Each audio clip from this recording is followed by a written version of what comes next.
معاكم السيمبل ميك اب النهارده. هنبدا بالترطيب والبرايمر. انا عملت كولر كوركشن بسيط بس ما صورتوش هنا عشان انا اوريدي حطاه في فيديو تاني. دلوقتي بقى هاخد الفاونديشن واحطه على وشي كله. كونسيلر في الاماكن اللي انا عايزه اديها كفرج اكتر وانورها كمان.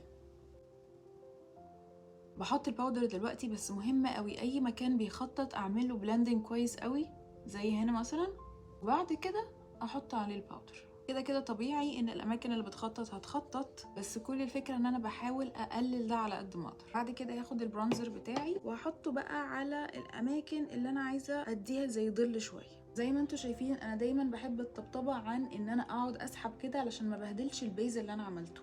بعد كده هجيب فرشة اصغر وبنفس البرونزر هعمل مناخيري. بعد كده هاخده هحطه في الكريس كاي شادو وهسحبه على بره شويه.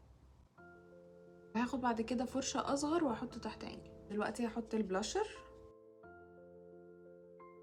وهوصل البلاشر بالبرونزر اللي انا حطيته فوق عيني. بحسه بيدي كده كوهيسيف لوك، بيبقى شكله لذيذ قوي. دلوقتي هرش سبراي عشان ابلند كل الباودرز دي مع بعض.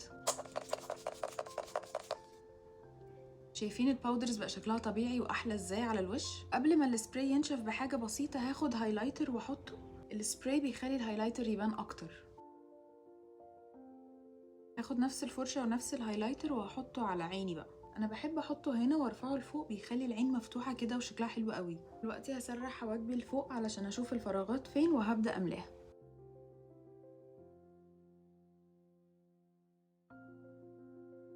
ايدي بتبقى خفيفه قوي وبمشي في خطوط صغيره. بعد كده هاخد اي اي شادو غامق بني بقى او اسود براحتكم وهمشيه على اللاش لاين بالظبط.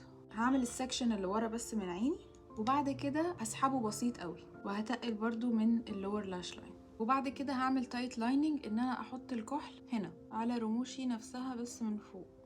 بص خلى العين سموكي ازاي وتحفه. يجي دلوقتي الدور على الماسكارا. هاخد لاش كيرلر وهتني بيها رموشي كويس قوي من الجذور، وبعد كده هطلع للاطراف وبرده هتنيها شويه بنفس اللاش كيرلر. هحط الماسكارا بنفس الطريقه اللي قلتلكوا عليها قبل كده، ان انا اجيب الاول على الجذور وامشي عليها كويس.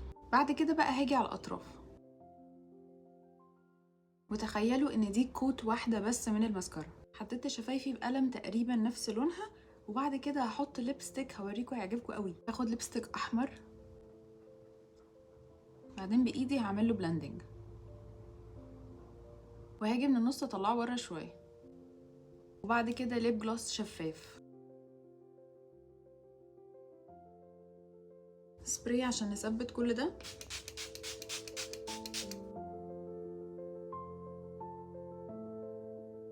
بس كده ده الفاينل لوك. رب يكون عجبكم. انا عاجبني قوي، حاسه ان شكله ناتشورال وفي نفس الوقت جلام. ما تنسوش تعملوا سيف وفولو لهاكس وتيبس وتوتوريالز تانية كتير.